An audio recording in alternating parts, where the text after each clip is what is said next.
Pues buenos días a todos y bienvenidos a esta jornada para emprendedores, ¿no? Yo os explicaré un poquito los puntos básicos a la hora de elaborar o diseñar una estrategia en redes sociales, ¿no? Como ha comentado Xavier, trabajo para el grupo BCN 5.0. Mi función es la de responsable de eventos y marketing digital. El grupo BCN 5.0 son la agrupación de restaurantes que llevan los hermanos Adrià junto con los hermanos Iglesias, ¿de acuerdo?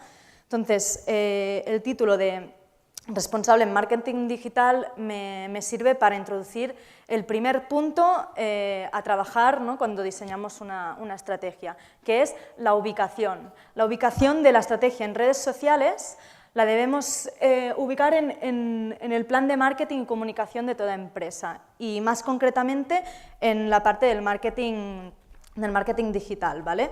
Entonces es importante que cuando alguien inicia un proyecto pues se marquen un poco las bases o la guía en cuanto a comunicación, publicidad, marketing, ¿vale? Porque son herramientas que nos ayudan a vender y a tener éxito en el negocio, ¿no?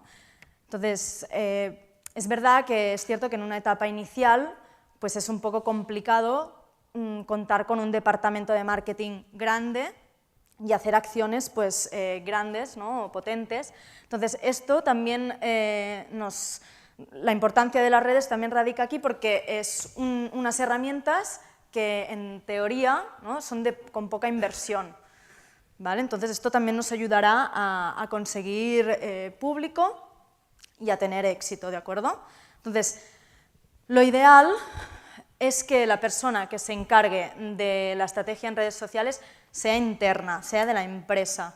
¿Por qué? Porque va a ser la persona que va a estar en el día a día del restaurante, del local, del negocio, ¿no?, y que va a poder tener acceso fácil pues, a toda la información que se produzca en el día a día, ¿no? Entonces, si externalizamos este servicio, sí que hay cositas que se pueden, ya luego veremos, que se pueden programar, pero el factor actualidad, improvisación y así, pues se pierde y es también importante, ¿no? Entonces, bueno, pues es importante este factor. Una vez tenemos ubicados dónde tenemos que encontrar la estrategia, pasaremos al segundo punto. El segundo punto es, nos hacemos la pregunta de ¿para qué sirven las redes sociales?, ¿no? Pues hay mucha gente que todavía no sabe cómo funcionan o tienen dudas, ¿no?, sobre la eficiencia, ¿no? Entonces, en el sector hostelero, en realidad, pues todavía es muy reacio a entrar.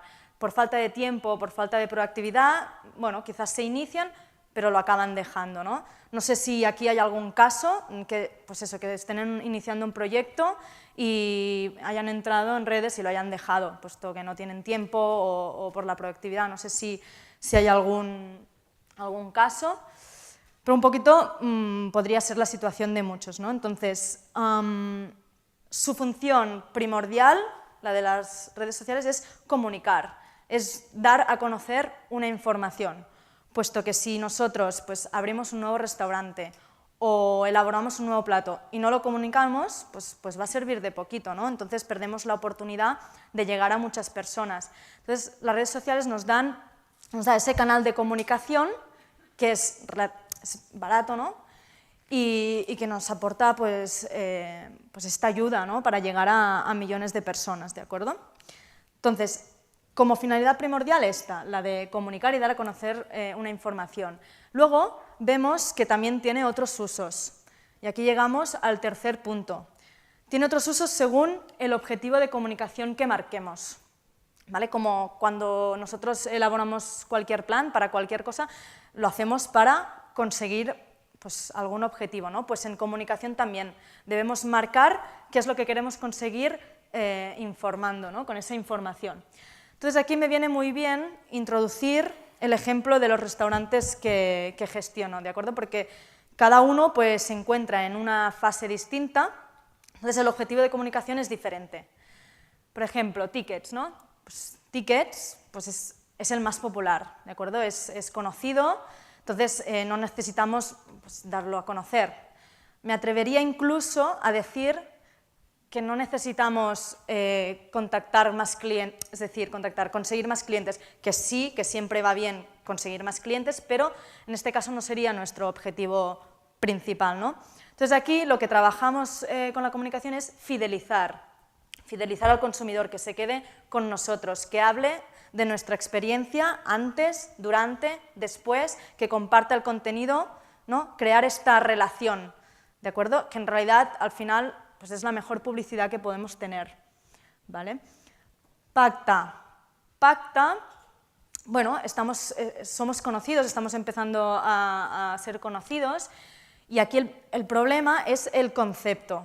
El concepto es lo que la gente todavía no conoce mucho, ¿vale? Nosotros explicamos lo que hacemos, que es Cocina Nikkei, que es una fusión entre Perú y Japón. Entonces la gente puede pensar, vale, pues yo voy a Pacta y como sushi y ceviches, que es lo que conocen de esas culturas. Pero no, nosotros ofrecemos pues muchos más platos, ¿no? que son esta fusión. Entonces aquí lo que buscaríamos es educar o culturizar a la gente, ¿no? Dar a conocer el concepto, qué significa, qué comporta, qué platos son Nikkei, ¿no?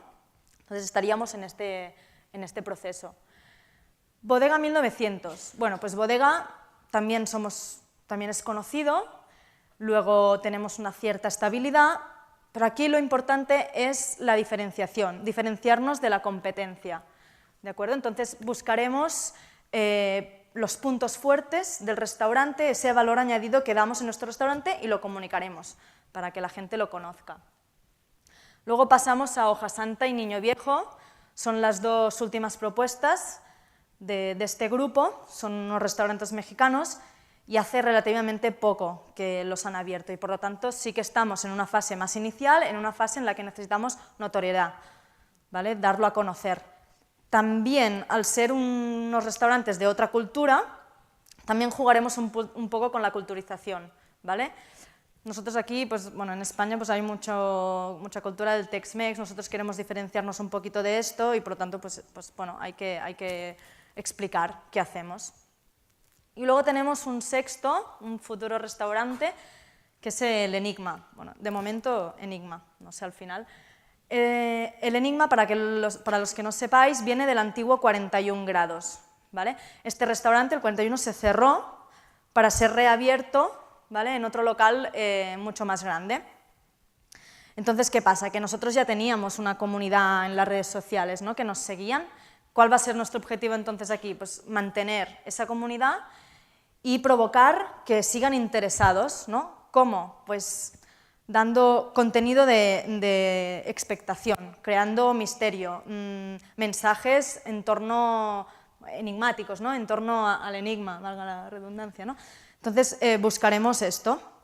Entonces, como veis, hay diferentes objetivos, ¿vale? Según lo que queramos conseguir.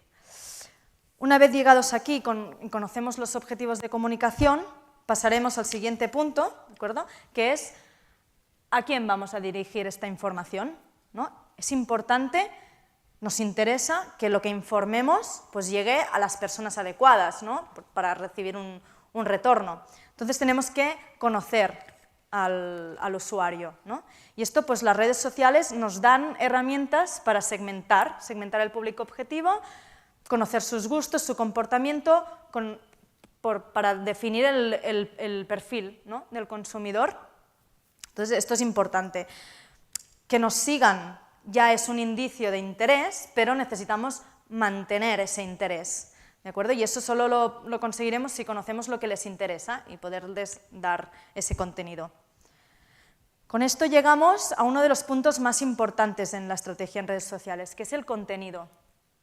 ¿Vale? Es importante hacer un contenido atractivo, si no, tan fácil nos siguen como nos dejan de seguir, ¿de acuerdo?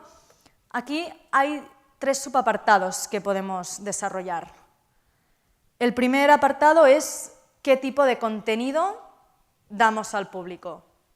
Y yo os pregunto a vosotros, ¿qué tipo de contenido daríais? ¿No? ¿Tenéis un negocio? ¿Queréis darlo a conocer? ¿Qué tipo de contenido?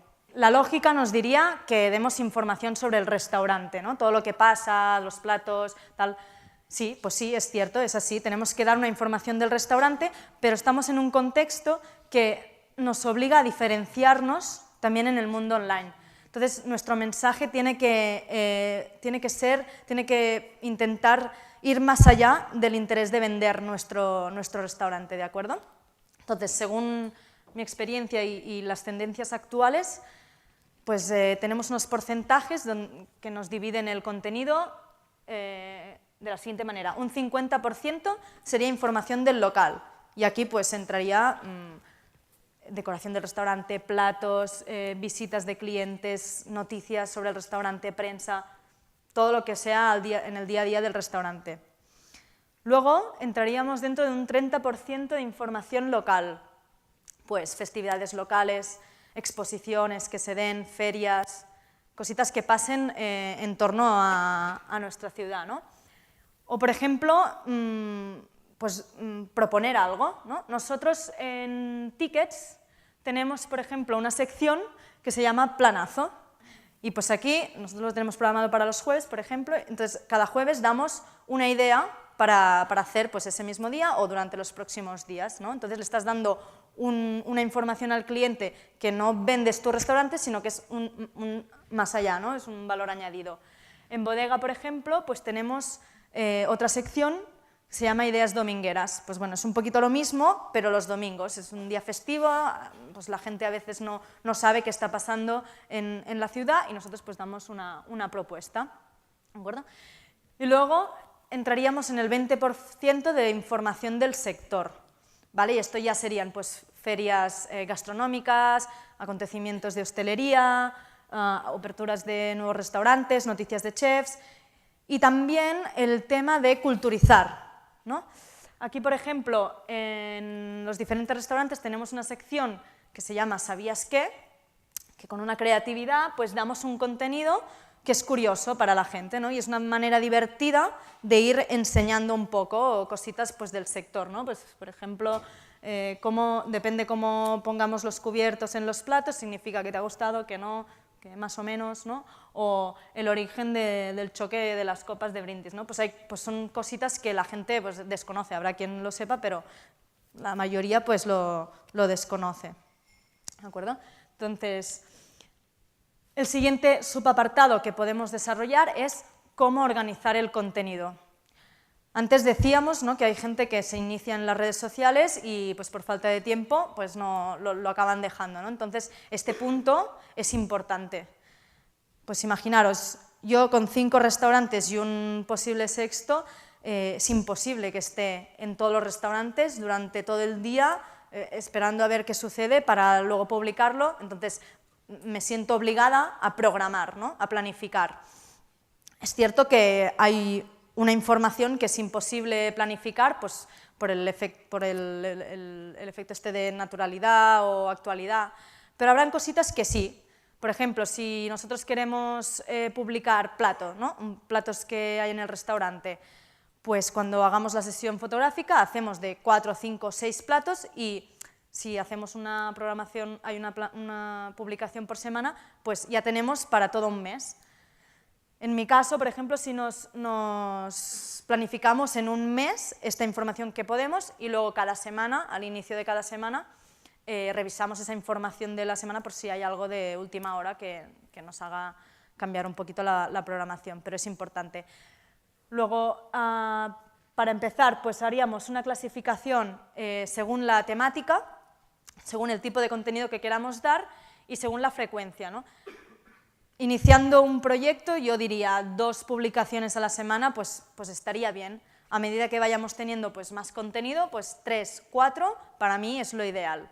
¿De acuerdo? Y aquí vemos, por ejemplo, pues, según el temario, ¿no? Pues en Tickets, el lunes queremos publicar, ¿sabías que el martes? Un plato, Pacta, Bodega, y así lo tenemos todo planificado. Y esta planificación nos servirá para luego programar los posts en sí, ¿no? Y aquí también entra en juego el horario, es importante. Lo último que he encontrado yo en internet de información, las últimas estadísticas nos dicen que un buen horario para publicar es de 10 a 11 de la mañana, en el típico break del desayuno, luego de 2 a 4 la comida, antes, el después, a las 6 de la tarde, que es más o menos cuando la gente sale, bueno, para los que tienen suerte, la gente que sale de trabajar, y luego a las 10 de la noche, porque la gente ya reposa en sus casas y entran en las redes sociales. Pues nosotros intentamos seguir un poquito estos horarios, ¿de acuerdo? Y llegamos al tercer subapartado, que es dónde difundo este contenido, ¿no? Esto vendrá marcado según los objetivos de comunicación que hayamos definido previamente y el perfil de usuario que hayamos detectado, ¿no? Luego tenemos que investigar en qué red es la mejor para difundir nuestro mensaje, ¿no? En BCN 5.0 utilizamos 3: Facebook, Twitter e Instagram. Hay en mente abrir un canal de YouTube, así para recopilar vídeos de técnicas, de recetas, de procesos que se dan en el restaurante y que nos servirá de archivo también para nosotros. Y luego hay la intención de abrir un blog corporativo. Pero las publicaciones que las hagan los diferentes profesionales que participan en los restaurantes, ¿no? Porque es diferente pues, la visión de un sommelier, de un camarero, de un jefe de sala, un cocinero, un pastelero, ¿no? Entonces, así tenemos conocimiento desde diferentes ámbitos, ¿no? Entonces, vosotros diréis, vale, ¿y por qué Facebook? ¿Por qué Twitter e Instagram y no otras, no? Bueno, Facebook tiene, bueno, es la que más millones de usuarios tiene, ¿no? Entonces nos da la oportunidad de llegar a mucha gente. Aparte, es muy buena red para interactuar con el usuario, para conseguir esa relación, ¿vale? Nosotros podemos dar un contenido que refleje nuestra identidad y de esa manera conseguir el engagement o la complicidad con el usuario, ¿de acuerdo? Twitter es inmediatez y aparte es muy buena red para conseguir una red de contactos potente pues con líderes de opinión, con bloggers temáticos, con consumidores con alto poder de prescripción, ¿no? Entonces, siempre nos va bien que gente con influencia hable de nosotros también, ¿no? Es interesante también estar ahí. Y luego Instagram. Instagram está cogiendo muchísima fuerza, es muy visual, es muy divertido, ¿no? Entonces, el mundo de la gastronomía y de la hostelería es muy visual, en el propio local, en los platos, en la puesta en escena, en los colores de los ingredientes, ¿no? Entonces, nosotros hemos detectado que nuestros usuarios pues, utilizan mucho Instagram. Y aparte, con el uso y la búsqueda de los hashtags, pues así localizamos qué contenido se crea, qué contenido se comparte. Es una muy buena herramienta para conocer a nuestros usuarios. ¿De acuerdo? Bueno, una vez sabemos qué contenido podemos difundir, pues nos queda el de qué manera la difundimos, ¿no? Llegaríamos al tono. Bueno, es muy importante que haya una coherencia entre el restaurante y el trato que se está dando a los comensales con el léxico, las formas, ¿no? con las que nos comunicamos a los usuarios de esa red, ¿verdad? Además, el tono variará también según el propósito que queramos conseguir, ¿vale? Aquí vemos, por ejemplo, que si queremos entretener o divertir, pues utilizaremos un tono más humorístico. En cambio, si queremos vender, pues más corporativo. Si tenemos un testimonio, pues mejor, aumentamos la confianza, ¿no? En todo caso, lo que es común en todas las comunicaciones es el factor humano, puesto que no hay que olvidar que detrás de toda publicación hay una persona, es la cara de la empresa y es una persona, ¿no? Entonces, la gente no debe percibir, pues, estar hablando con un robot, tiene que haber ese factor humano, ¿no? Es importante contestar todos los comentarios. Claro, nosotros nos exponemos, con las redes sociales nos exponemos a comentarios buenos y a comentarios malos, pero no hay que alarmarse, es simplemente contestar y dar las gracias por todos los halagos. Y si hay quejas, pues gestionarlo de manera amable y con profesionalidad y ya está. Lo que importa es que el consumidor o el usuario se sienta escuchado, ¿vale? Entonces, esto es un poquito los puntos básicos a la hora de crear una estrategia en redes sociales. Luego cada caso pues, tendrá sus matices, pero con esto pues, podríamos elaborar una muy buena estrategia en redes sociales.